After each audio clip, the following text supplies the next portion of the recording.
The night I saw her name on my blind date confirmation, my heart didn't just drop, it shattered. I had spent 6 months avoiding her eyes in board meetings, 6 months perfecting the art of slipping out of conference rooms before she entered, 6 months convincing myself that my racing pulse was just stress from quarterly targets and not something far more dangerous. And now, in the dim glow of my apartment in Chicago, staring at my phone screen, I realized the universe had a twisted sense of humor. My blind date wasn't a stranger. It was my CEO. Before we dive into this story, take a moment to like, comment, share, and subscribe if you believe in kindness, second chances, and the kind of love that finds you when you least expect it. Stories like this remind us that even the most impossible walls can fall. My name is Nathan Brooks, and I worked as a senior financial analyst at a fast-growing tech firm in downtown Chicago. Our company had exploded over the past 2 years under the sharp leadership of Charlotte Hayes, a woman known in the industry as the Ice Architect. She built empires from failing startups and did it with a gaze so steady it could silence a room of investors twice her age.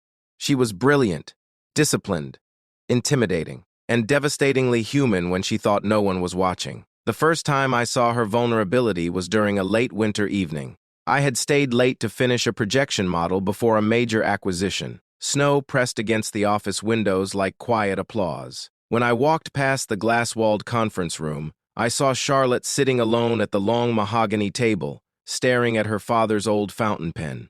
Her shoulders, usually squared with authority, looked heavy. For a moment, she wasn't the powerful CEO.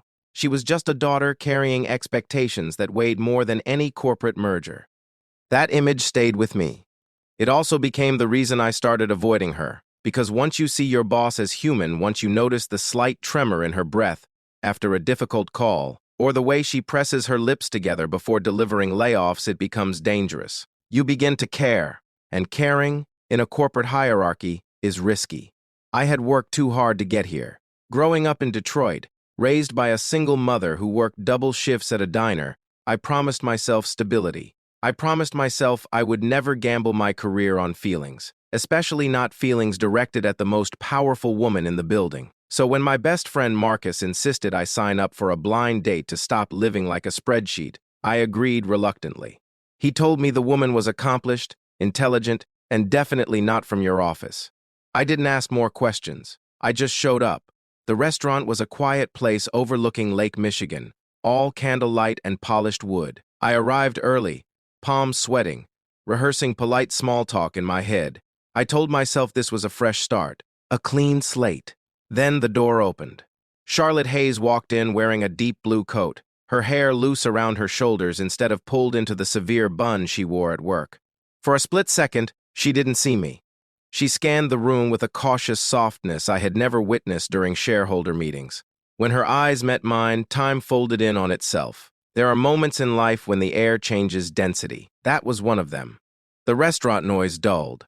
My heartbeat thundered in my ears. She froze, just slightly, the faintest widening of her eyes betraying her shock. I stood there, half rising from my chair, unsure whether to laugh, apologize, or run. She walked toward me slowly, as if approaching a cliff edge. Neither of us spoke immediately. We didn't need to. The situation was already absurd, terrifying, and strangely intimate. The night unfolded in a fragile rhythm. We agreed, silently at first, that this was outside the office. No titles, no hierarchy, just two people ambushed by fate. Without the armor of the boardroom, Charlotte was different. She talked about growing up in Boston, about losing her father at 19, and feeling compelled to prove she deserved the company he left behind. She admitted she sometimes feared she was leading out of obligation rather than passion. Her voice, usually crisp and commanding, carried exhaustion threaded with hope, and I found myself sharing things I rarely said aloud. I told her about my mother, about counting coins for rent, about the shame I felt when classmates wore new sneakers while I stitched holes in mine. I told her how terrified I was of losing everything I'd built. Somewhere between the appetizers and the soft hum of the lake outside, something shifted. The CEO and the analyst dissolved. There were only two souls recognizing pieces of themselves in each other's scars. But reality waited outside those candle-lit walls. The next Monday, the office air felt electric. Every glance from coworkers felt like suspicion, even though no one knew. Charlotte returned to her composed self, issuing directives, reviewing forecasts, leading strategy meetings with sharp precision. I mirrored her professionalism, keeping my gaze fixed on spreadsheets. The tension wasn't about impropriety. It was about vulnerability. We had seen each other beyond titles, and that knowledge was combustible. A week later, rumors of restructuring began circulating. The company was considering consolidating departments after a major investor pulled out. Fear rippled through the staff. I threw myself into damage control models, working nights to find solutions that could save jobs. One evening, Charlotte called me into her office. The skyline glowed behind her like a silent witness. She looked tired, the weight of hundreds of livelihoods resting on her shoulders. She confessed that the board expected cuts, deep ones, including positions within my department. The words hit like ice water. Everything I feared was materializing, not because of us, but because business was ruthless. I went home that night to my small apartment and stared at the city lights. I realized something painful. Avoiding Charlotte hadn't protected me. Life was uncertain regardless. Stability was an illusion. The next morning, instead of shrinking, I presented a bold alternative plan during the executive review. It was risky. It involved reallocating resources and delaying expansion. It meant admitting previous projections were too optimistic, but it would save dozens of jobs. The room was silent when I finished. Charlotte studied me, not as a CEO evaluating an employee, but as someone weighing courage. Days passed before the decision came. The board approved the revised strategy. Layoffs were minimized. My department remained intact. In the weeks that followed, something softened between us. Not recklessness, not secrecy, but mutual respect forged in vulnerability. We maintained boundaries, careful and deliberate. Yet outside the office, we allowed ourselves cautious dinners, long walks by the lake, conversations about fears rather than forecasts. She admitted she had nearly canceled that blind date the moment she saw my name. I admitted I had considered walking out when she entered the restaurant.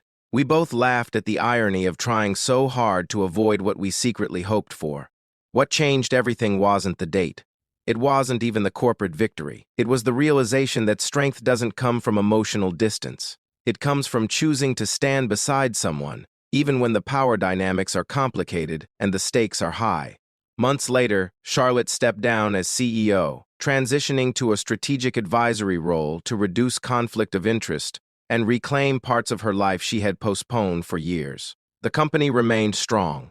I was promoted to director, not because of our relationship, but because of the work I had proven capable of leading. The night she packed the last box from her corner office, we stood together by the window overlooking the city that had tested us both. The skyline no longer felt intimidating. It felt possible. If this story has touched your heart even a little, please take a second to like, comment, and share. Your engagement helps stories like this reach people who might need hope today.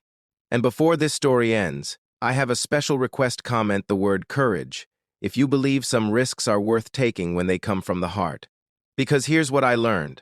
You can spend your whole life avoiding what scares you, building careful walls and convincing yourself it's wisdom. Or you can risk being seen. I tried to avoid my CEO. Instead, I found the woman who reminded me that success means nothing if you have no one to share the view with.